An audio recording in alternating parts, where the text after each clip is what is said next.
مهنة البلطجي أو البلطجية مهنة زمان كانت شريفة جدا وكان ليها دور فعال في المجتمع، لكن مع مرور الوقت أصبحت كلمة البلطجية بتدل على المجرمين والأشخاص الخارجين عن القانون وغيرهم. مهنة البلطجي زمان كانت بتدل على الشخص الكويس واللي عنده أخلاق حميدة، وده باختصار لأنه كان بيرجع حق الناس الضعيفة من المفتريين والظلمة زي ما احنا ما بنقول كده. كمان بيعمل الكلام ده بمرتب بسيط جدا زي الموظف أو أي حد بيقوم بشغله. التعريف اللغوي المصطلح بلطجي بيتقسم لجزئين. الجزء الأول هي كلمة بلطة، ودي أداة حادة كانوا بيستخدموها زمان لتقطيع الشجر.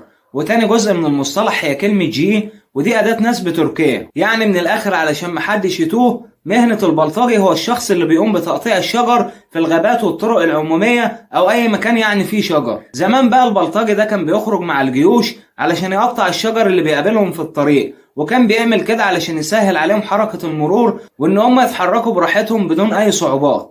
في بعض المصادر التاريخية بتقول إن أيام محمد علي باشا كان في فرقة في الجيش المصري اسمها بلطجية، ودول كانوا بيتخرجوا من مدرسة المهندس خانة أو كلية الهندسة، ودي كان افتتحها محمد علي باشا بنفسه، وكانت خرجت دفعات كتير من ضباط المدفعية وخبراء البارود وزراعة الألغام وغيرهم. بعدها بفترة كان أنشأ محمد علي مدرسة لتعليم التمريض للبنات في مصر، وكان فرض عليهم زي أو لبس موحد وشرط يكون باللون الأبيض. وطبعا الناس كانت بتستغرب منظرهم وهم ماشيين في الشارع، لأن المنظر ده ما كانش مألوف ليهم قبل كده. وكان بيقوم بعض الشباب بمعاكستهم في الشارع وكانوا بيضايقوهم في الروحة والجاية زي ما بنقول.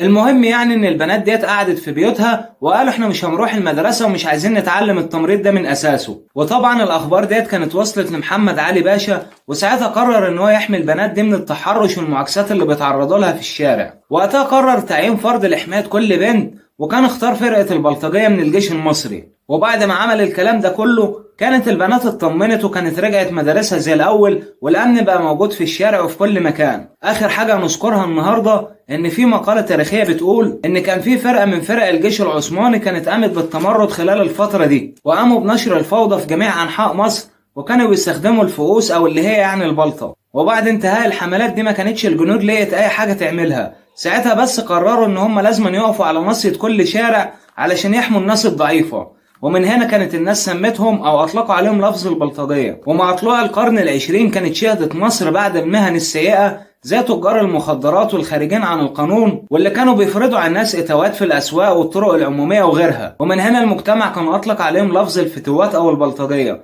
والكلام ده كان اتجسد في أفلام سينمائية كتيرة. وفي النهاية لو عجبك الفيديو أو استفدت منه بمعلومة واحدة، ما تنساش تضغط لايك وتشترك في القناة وتتابع كل جديد أنا بقدمه. كمان رأيكم بيهمني جدا في التعليقات، يا ريت تشاركوا الفيديوهات مع أصحابكم علشان القناة إن شاء الله تكبر بيكم.